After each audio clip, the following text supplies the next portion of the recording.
مساء الخير يا حبايبي، عاملين ايه؟ يا رب تكونوا بخير وبصحه. النهارده اجازه ابني، نازل هو واصحابه من السفر. لقيته يقول يا ماما انا عازم اصحابي معايا على الغدا. جبت كان عندي فراخ في قلب الفريزر، قلنا نعملها بطريقه جميله كده على الفحم عندنا في قلب البيت، بدل ما نروح نشتريها من بره، لا نعمل حاجتنا في قلب البيت. تعالوا بقى كده معايا النهارده هوريكم تتبيله حلوه للفراخ المشويه، ونطلع نشويها معانا كده على السطح طريقه جميله. بس اهم حاجه ما تنسوش تكتبوا لي في قلب التعليقات ايه رايكم. وتعالوا بقى كده معانا نسمي الله.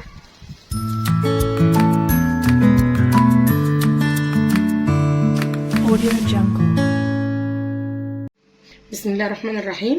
تعالوا يلا كده نبتدي كده نقطع الفراخ مع بعض، هوريكم ازاي نقطعها عشان نشويها على الفحم مع بعض. تعالوا كده معايا. انا جبت كده معايا الفراخ قطعتها الاول 4، وده الورك اهو شايفين بقطعها كده زي ما انتم شايفينه معايا اهو. بمسك كده الورك كده من هنا واقطعه كده برده اهو، بفتح له كده عشان ما يبقاش فيه دم واحنا بنشوي معانا على الفحم. انا كان عندي عزومه بقى وجبت معايا فرختين اهو، شايفين بفرغ له ازاي. دي برده بمسكها اكسرها كده اهي، بتك عليها كده. طبعا معلش الحته دي طبعا احنا بنشيلها عشان بتبقى زفره اهي. دي بشيلها معايا ارميها. دي بقى بمسكها كده اكسرها بدل ما اخبط عليها، واكسر فيها كده. واجيب بقى معايا الصدر اهو، بقطع برده الصدر كده اهو من هنا كده اهو.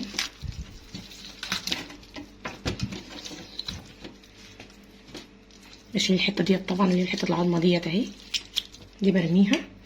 بمسك بقى الصدر بقى برده كده من هنا وافتح له كده واقطعه كده معايا زي ما انتم شايفين كده. فلقيت الصدر التانيه برده بمسكها كده اهي معايا، بكسر فيها كده عشان بس ما تبقاش فيها دم وتستوي معايا على طول. دي بقى عايزه تعمليها حتتين 3 زي ما انت عايزه. هكسر كده الكميه كلها كده اقطعها مع بعض ونرجع تاني. انا كده خلاص كده خلصت تقطيع الفراخ كلها كده معايا اهي، وشرحت دي كده زي ما انا وريتها لكم كده اهيت معايا. هروح بقى يلا نعمل الخلطه بتاعتنا اللي هنكبها عليه. انا جبت كده الكبه بتاعتي اهيت، وجبت معايا البصل الكميه طبعا المناسبه معاكي على قد الفراخ بتاعتك. هنحطها بقى كده معانا في قلب الكبه وهنضربهم، وهنضرب مع البصل بتاعنا. جبت معايا طماطمتين وقرنين فلفل، هنضرب ده كده كلته كده مع بعض في قلب الكبه اهو زي ما انتم شايفين كده معايا.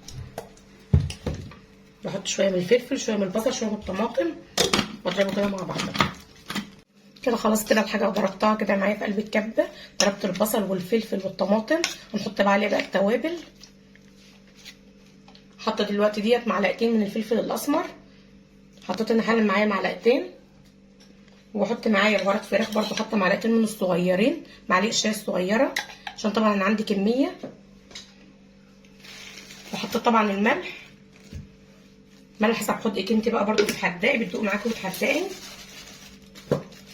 دي معايا بقى توابل بتاعت اللي هي بتاع الحواوشي، كانت عندي فحطيت منها، بتخلي برده ريحته حلوه قوي. لو مش عندك عادي تديله ريحه حلوه قوي وطعمه حلو برده.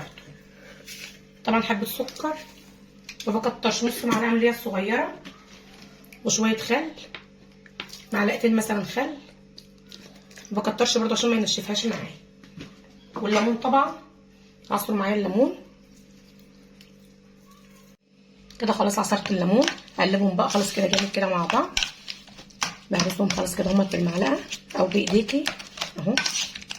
طبعا الميه دي احنا ما بنرميهاش لان احنا بنكبها على الفراخ برضه. تعالوا بقى يلا كده نجيب الفراخ معانا نتبلها.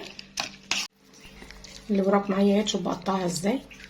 بقطعها برضه بفضلها كده اهو بس كده من التتبيله اهي. والميه دي برضه بنعصر كده اهو. اشيل دي بقى واعمل غيرها اهي. دي الصدور برضو قطعتها حتت صغيره عشان ما تغيبش معايا بس في قلب السوا اهي. شايفين تبلها ازاي. دي بقى حتت كده من تحت الجلد برضو كده بدخل، انا قطعتها حتت صغيره عشان ما تغيبش. اللي وراك اهي برضو مفرغه لها اهي. الورك لقيته معايا كبير فقمت برضو قصاه، لان يعني جايبه انا الفراخ بتاعتي كبيره وزنها كبير. هخلص التتبيله بقى كده كلها معايا، وبعد كده اسيبها ترتاح شويه. ولو انت مستعجله عليها يا دوبك على ما تولعي الفحم اعملي.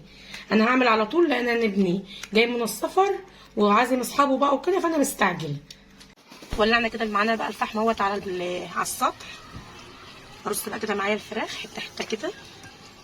انا ما سبتهاش كتير في التتبيله عشان انا قلت لكم قبل كده مستعجله، انما هي بقى المفروض تتعمل على بيات، تسيبها في التتبيله شويه، ساعه حتى اقل حاجه. ولعت الفحم معايا اهو، هرصها بقى كده ونتابعها كده مع بعض كده ايه واحنا بنشويها على الفحم. انا كده بقلب فيها اهوت، بدات تحمر معايا، بتكه بقى كده معايا بالسكينه زي ما انتم شايفين كده، عشان بقى لو في دم بقى ولا حاجه تستوي معايا على طول اهي. انا برضو مقطعه حتت صغيره اهي، بقطعها كده معايا اهو عشان لو فيها دم، وببقى ايه اهو معايا بقى. شايفين حته جميله قوي. على فكره برضو انا هقول لكم انا ولعت الفحم ازاي. انا جبت فحم وقلت له ان انا عايزاه عشان الفراخ المشويه، عشان هشوي بالفراخ.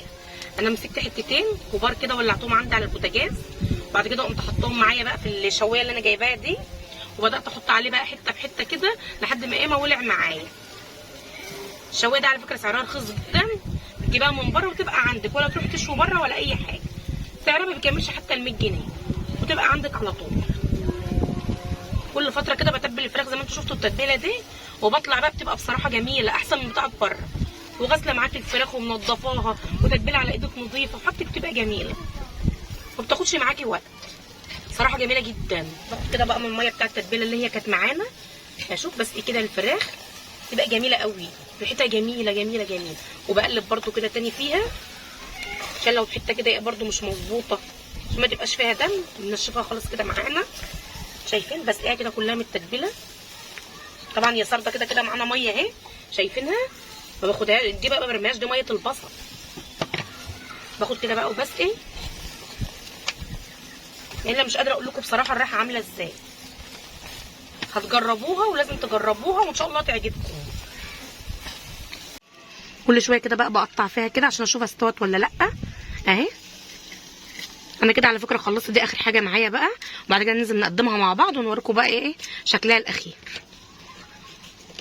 كده خلصت معايا شويه الفراخ، جبت بقى معايا طبق اهوت وحطيت فيه ورقه الومنيوم، ونرصها كده بقى مع بعض. شايفين جميله قوي وريحتها تحفه. انا قدمت معاها بقى رز بسمتي، وعملت عندي شيبسي في قلب البيت، وطحينه، وشويه سلطات بقى. طبعا ديت برضو واحنا بنرصها كده لو عايزين بقى عود كزبره ولا حاجه بنحط. انا بقى ما كانش عندي كزبره، الفها بقى كده عشان تبقى سخنه على ما هم يجوا بالسلامه كده من السفر. كده الفيديو بتاعي كده خلص النهارده، يا رب يكون عجبكم. انا كده قدمت معاها رز بسمتي، وعملت الشيبسي في قلب البيت.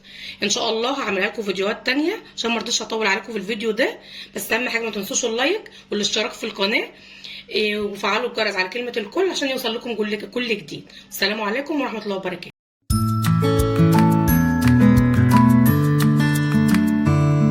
Audio Jungle.